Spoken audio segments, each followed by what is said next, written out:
കേരളത്തിലെ നിലവിലുള്ള എംപിമാർ ആരും മത്സരിക്കേണ്ടതില്ല എന്നുള്ള തീരുമാനം ആദ്യമായിട്ട് ദേശീയ നേതൃത്വത്തോട് പറഞ്ഞത് കനകോലുവാണ്. അപ്പോൾ കെ സുധാകരൻ വരുന്നതിനോട് എല്ലാവരും എതിർപ്പ് പ്രകടിപ്പിച്ചു.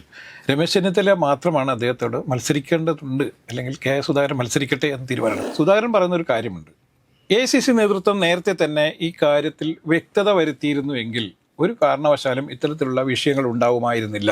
അടുത്ത് വരാനിരിക്കുന്ന നിയമസഭാ തെരഞ്ഞെടുപ്പിൽ അദ്ദേഹത്തിന് സ്ഥാനാർത്ഥിയാക്കുമെന്നും അദ്ദേഹത്തിന് ഒരുപക്ഷെ മുഖ്യമന്ത്രി പോലും ആക്കിയേക്കും എന്നൊക്കെ അദ്ദേഹം ധരിച്ചു വശായിരുന്നു എന്നുള്ളതാണ് ഇതിൻ്റെ വിഷയം, അല്ലെങ്കിൽ അദ്ദേഹം തെറ്റിദ്ധരിച്ചിരുന്നു എന്നുള്ളതാണ് ഇതിൻ്റെ വിഷയം. നമസ്കാരം. കോൺഗ്രസിൽ MP-മാർ മത്സരിക്കേണ്ട എന്നുള്ള തീരുമാനം നമ്മൾ പലപ്പോഴും സംസാരിച്ചിട്ടുള്ളതാണ്. ഇനി അതിൻ്റെ അധികമാരും ചർച്ച ചെയ്യാത്തൊരു ആംഗിൾ നമുക്ക് നോക്കാം. കഴിഞ്ഞ ദിവസം സണ്ണി ജോസഫ് പറഞ്ഞൊരു കാര്യമുണ്ട്. അസമിൽ കോൺഗ്രസിന് നയം വേറെയായിരുന്നു, അവിടെ MP-മാർക്ക് മത്സരിക്കാം എന്ന് ഖാർഗെ പറഞ്ഞായിട്ടൊരു അഭിമുഖം. കേരളത്തിൽ ഇങ്ങനെ ഒരു തീരുമാനം വരുമ്പോൾ സത്യത്തിൽ ഇത് ഹൈക്കമാൻഡ് എടുത്തതാണെന്ന് അവർ പറയും പോലും ഇവിടെ കേരളത്തിൽ നമുക്കറിയാം ഈ നേതാക്കൾക്കെല്ലാം കേരള സംസ്ഥാന രാഷ്ട്രീയത്തിൽ വേരുറപ്പിച്ച് ഇവിടെ കളിക്കാനുള്ള ഒരു ആഗ്രഹമുള്ളവരായിരുന്നു പലരും. ഇങ്ങനൊരു തീരുമാനം വരുമ്പോൾ സത്യത്തിൽ ഇത് കേന്ദ്രത്തിൽ അല്ലെങ്കിൽ ഹൈക്കമാൻഡിൻ്റെ തീരുമാനം തന്നെയാണോ അതോ കേരളത്തിലെ എന്തെങ്കിലും വ്യക്തി താല്പര്യങ്ങൾ സംരക്ഷിക്കുന്നതിന് വേണ്ടിയുള്ളതാണോ? ഈ MP-മാർ മത്സരിക്കേണ്ടതില്ല എന്ന് കോൺഗ്രസിൻ്റെ ദേശീയ നേതൃത്വം നേരത്തെ തന്നെ ഇവിടുത്തെ തീരുമാനമാണ്. അപ്പോൾ വയനാട്ടിൽ നടന്ന ഈ ലക്ഷ്യ ക്യാമ്പിലും ഈ തീരുമാനം പ്രഖ്യാപിച്ചതാണ്. ഇതിൽ ആദ്യമായി പറയാനുള്ളത്, കേരളത്തിലെ നിലവിലുള്ള MP-മാർ ആരും മത്സരിക്കേണ്ടതില്ല എന്നുള്ള തീരുമാനം ആദ്യമായിട്ട് ദേശീയ നേതൃത്വത്തോട് പറഞ്ഞത് കനകോലുവാണ്. സുനിൽ കനകോലുവാണ് ഈ കേരളത്തിൽ വിജയസാധ്യതയുള്ള നേതാക്കന്മാരാരൊക്കെയാണ്, നിലവിലുള്ള MLA-മാർ എവിടെയൊക്കെ അവിടെ തന്നെ മത്സരിക്കേണ്ടതുണ്ട്, അതുപോലെ തന്നെ ഒറ്റ MP-മാർ പോലും മത്സരരംഗത്തേക്ക് വരരുത് എന്നുള്ള നിർദ്ദേശം ആദ്യമായി നൽകുന്നത് കനകോലുവാണ്. ഈ കനകോലു സിദ്ധാന്തത്തെ അധികരിച്ചുകൊണ്ടാണ്, അല്ലെങ്കിൽ അതിനെ പിന്തുടർന്നുകൊണ്ടാണ് KPCC നേതൃത്വം ദേശീയ നേതൃത്വത്തിന് ഒരു MP പോലും മത്സരിക്കേണ്ടതില്ല എന്ന് തീരുമാനിക്കാനുള്ള പ്രധാനപ്പെട്ട കാരണം. ഇപ്പം നമുക്കറിയാം, ഈ ആരും മത്സരിക്കേണ്ടതില്ല എന്ന് തീരുമാനിക്കുകയും പിന്നീട് കെ സുധാകരനും അതുപോലെ തന്നെ അടൂർ പ്രകാശും, ഇവർ രണ്ടുപേരും 2 MP-മാരാണ്. പക്ഷേ അവർ രണ്ടുപേരും ഈ മത്സരിക്കാൻ വേണ്ടി തയ്യാറാവുന്നു. കെ സുധാകരൻ മത്സരിക്കുകയാണെങ്കിൽ തീർച്ചയായും അടൂർ പ്രകാശ് മത്സരിക്കേണ്ടി വരും. അടൂർ പ്രകാശ് മാത്രമല്ല, MP-മാരായ MK രാഘവൻ മത്സരിക്കാൻ വരും, അതുപോലെ തന്നെ കൊടിക്കുന്നിൽ സുരേഷ് മത്സരിക്കാൻ വേണ്ടി വരും. അങ്ങനെ പല നേതാക്കന്മാരും, ഷാഫി പറമ്പിലടക്കമുള്ള നേതാക്കന്മാർ മത്സരരംഗത്തേക്ക് വരും എന്നുള്ളൊരു ഘട്ടം വന്നപ്പോൾ കർശനമായി തന്നെ ഡൽഹിയിൽ ചേർന്ന AICC നേതൃത്വ യോഗം ഒരു MP-മാരും മത്സരിക്കേണ്ടതില്ല എന്ന് തീരുമാനിക്കുന്നു. പക്ഷേ ഇതിനു മുമ്പ് തന്നെ നമ്മൾ കണ്ട കാഴ്ച എന്ന് പറഞ്ഞാൽ, കെ സുധാകരൻ കണ്ണൂരിൽ ഞാൻ മത്സരിക്കും, 110 തവണ മത്സരിക്കും, അതിന് സാധ്യതയുണ്ട് എന്നാണ് പ്രഖ്യാപിച്ചത്. അപ്പോൾ കെ സുധാകരൻ വരുന്നതിനോട് എല്ലാവരും എതിർപ്പ് പ്രകടിപ്പിച്ചു. രമേശ് ചെന്നിത്തല മാത്രമാണ് അദ്ദേഹത്തോട് മത്സരിക്കേണ്ടതുണ്ട്, അല്ലെങ്കിൽ കെ സുധാകരൻ മത്സരിക്കട്ടെ എന്ന് തീരുമാനമെടുത്തത്. പക്ഷേ രമേശ് ചെന്നിത്തലയ്ക്ക് പ്രത്യേകിച്ചിട്ട് അങ്ങനെ ഒരു തീരുമാനത്തിലേക്ക് എത്താൻ പറ്റുന്നൊരു നേതൃത്വത്തിലുള്ള ആളല്ല എന്നുള്ളതുകൊണ്ട് ആ കാര്യം പിന്നീട് ചർച്ച പോലും തീരുമാനിച്ചില്ല. നമുക്കറിയാം, നമ്മൾ സംസാരിച്ചുകൊണ്ടിരിക്കുന്ന സമയത്ത് കെ സുധാകരൻ മത്സരിക്കുന്നു വാർത്ത വരുന്നു, കെ സുധാകരന് മാത്രം ഇളവ് നൽകിയിരുന്നു എന്ന് പറഞ്ഞ് വാർത്ത വരുന്നു, പിന്നീട് കെ സുധാകരൻ മത്സരിക്കുന്നില്ല എന്ന് പറഞ്ഞുകൊണ്ട് വീണ്ടും വാർത്തകൾ വരുന്നു. അങ്ങനെ ഒരു ദിവസം ശരിക്കും കോൺഗ്രസ് നേതൃത്വത്തെ മുൾമുനയിൽ നിർത്തിച്ചായിരുന്നു. ഇന്നലെ മനോരമയ്ക്ക് കൊടുത്ത അഭിമുഖത്തിലാണ് KPCC പ്രസിഡന്റ് സണ്ണി ജോസഫ് പറഞ്ഞത്, അസമിൽ ഈ MP-മാർ മത്സരിക്കുന്നതിന് ഹൈക്കമാൻഡ് അനുമതി നൽകിയിരിക്കുന്നു എന്നുള്ളത്. ഹൈക്കമാൻഡ് അങ്ങനെ ഒരു അനുമതി നൽകിയിട്ട് നമുക്കറിയാം, ഈ വലിയ സാധ്യതയുള്ള സ്ഥലമല്ല അസം.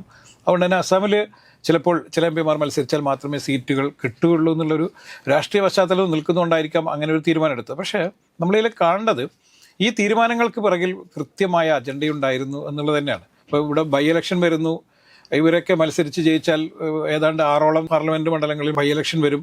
അത് കോൺഗ്രസിനെയും മൊത്തത്തിലും പൊളിറ്റിക്കലി വലിയ ബുദ്ധിമുട്ടുണ്ടാക്കും, ജനങ്ങൾക്ക് ബുദ്ധിമുട്ടുണ്ടാക്കും, ബൈ ഇലക്ഷന് വലിയ സാമ്പത്തിക ബാധ്യത വരും എന്നൊക്കെ കൊണ്ടാണ് ആരും മത്സരിക്കേണ്ടതില്ല എന്ന് തീരുമാനിക്കുന്നത്. പക്ഷേ അത് മാത്രമായിരുന്നില്ല, ഒരു കീഴ്വഴക്കം ഉണ്ടാക്കേണ്ട എന്ന് കരുതി കൂടിയാണ് എന്നുള്ളതായിരുന്നു നേതൃത്വം അന്ന് പറഞ്ഞിരുന്നത്. പക്ഷേ ഇതൊന്നും ആയിരുന്നില്ല.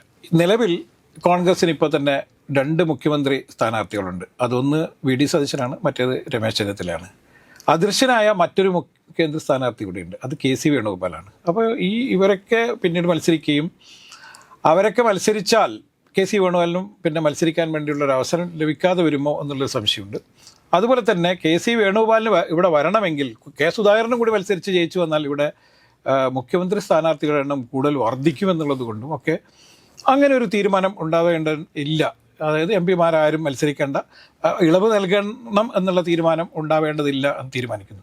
ഈ തീരുമാനത്തിന് പിറകിലും യഥാർത്ഥത്തിൽ KC ആയിരുന്നു എന്നുള്ളതാണ്. KC അത്തരത്തിലൊരു തീരുമാനം എടുത്തതിൻ്റെ പിറകിൽ ഇവിടെ മുഖ്യമന്ത്രി സ്ഥാനാർത്ഥിത്വത്തിന് വേണ്ടിയിട്ട് ഈ ഇലക്ഷന് മുന്നേ തന്നെ വലിയ കോലാഹലങ്ങൾ നടക്കുകയാണ്, തർക്കങ്ങൾ നടക്കുകയാണ്. ഈ തർക്കം രൂക്ഷമായാൽ സ്വാഭാവികമായിട്ടും AICC നേതൃത്വം പറയും ഒരു ഒത്തുതീർപ്പ് വ്യവസ്ഥ എന്നുള്ള നിലയിൽ KC വേണുഗോപാൽ മുഖ്യമന്ത്രി ആവട്ടെ എന്നും വളരെ പ്രധാനപ്പെട്ട രണ്ട് വകുപ്പുകൾ VD സതീശനും ഒരുപക്ഷെ ഉപമുഖ്യമന്ത്രി സ്ഥാനം രമേശ് ചെന്നിത്തലയ്ക്കും ആഭ്യന്തര വകുപ്പ് VD സതീശനും കൊടുത്ത് ഇത് മൊത്തം സെറ്റിൽ ചെയ്യാൻ പറ്റും എന്നുള്ള ഒരു ഫോർമുല ഓൾറെഡി ഉണ്ടാക്കി വെച്ചാണ് സുധാകരൻ മത്സരിക്കേണ്ടതില്ലെന്നും MP-മാരും മത്സരിക്കേണ്ടതില്ല എന്നുള്ള തീരുമാനത്തിലേക്ക് എത്തിയെന്നുള്ളതാണ് നമുക്ക് ലഭിക്കുന്ന ഒരു വിവരം. ഇത് കേരളത്തിന് മാത്രമുള്ള പാക്കേജാണ്. കാരണം AICC നേതൃത്വം ഇപ്പോഴും അധികാരത്തിൽ വരും എന്ന് പ്രതീക്ഷിക്കുന്ന ഏക സംസ്ഥാനം കേരളം മാത്രമാണ്. അതെ, ആസാമിൽ എന്തായാലും അവർക്ക് മുഖ്യമന്ത്രി കസേരയ്ക്ക് അടി ഉണ്ടാവില്ല. ഇല്ല, കാരണം എന്തായാലും അധികാരത്തിലേക്ക് വരാൻ സാധ്യതയില്ല. തമിഴ്നാട്ടിൽ DMK-യുടെ ഒരു സഖ്യകക്ഷി മാത്രമാണ് കോൺഗ്രസ്. പിന്നെയുള്ളത് പശ്ചിമ ബംഗാളാണ്. പശ്ചിമ ബംഗാളിൽ തൃണമൂൽ കോൺഗ്രസ് ആണ് അവിടുത്തെ ഏറ്റവും വലിയ ശക്തി. രണ്ടാമത് വരുന്നത് BJP ആണ്. കഴിഞ്ഞ തവണ 2 സീറ്റ് കിട്ടി.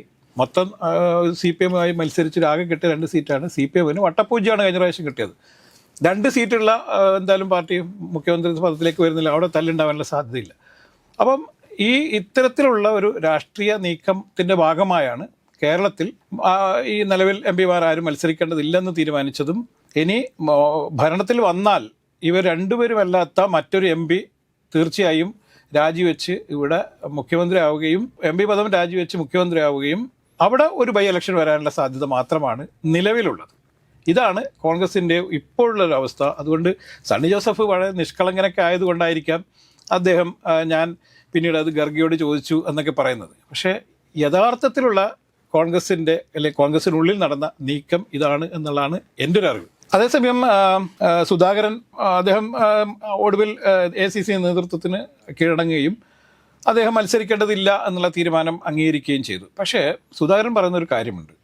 AICC നേതൃത്വം നേരത്തെ തന്നെ ഈ കാര്യത്തിൽ വ്യക്തത വരുത്തിയിരുന്നുവെങ്കിൽ ഒരു കാരണവശാലും ഇത്തരത്തിലുള്ള വിഷയങ്ങൾ ഉണ്ടാവുമായിരുന്നില്ല എന്ന് പറയുന്നു. അതെ, അപ്പോൾ അതിനർത്ഥം ഒരുപക്ഷെ നേരത്തെ ഇങ്ങനെ ഒരു തീരുമാനം ഉണ്ടായിരുന്നില്ല എന്നും ആവാലോ. അല്ല, പക്ഷെ നേരത്തെ പ്രഖ്യാപിച്ചിട്ടുണ്ട്.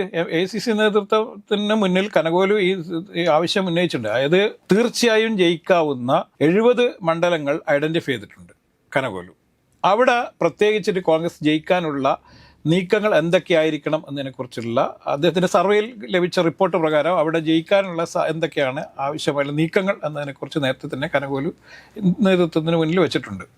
ഒപ്പം തന്നെ എന്തുകൊണ്ട് ഒരു MP പോലും മത്സരിക്കരുത് എന്നതിനെക്കുറിച്ചും കൃത്യമായ ഒരു റിപ്പോർട്ട് വെച്ചു. ഈ റിപ്പോർട്ടാണ് ഞാൻ പറഞ്ഞത് ലക്ഷ്യ ക്യാമ്പിൽ, വയനാട്ടിൽ നടന്ന ലക്ഷ്യ ക്യാമ്പിൽ AICC നേതൃത്വം ഇത് കൃത്യമായി വെക്കുകയും ഇത് കൃത്യമായി ബ്രീഫ് ചെയ്ത ആരാണ്?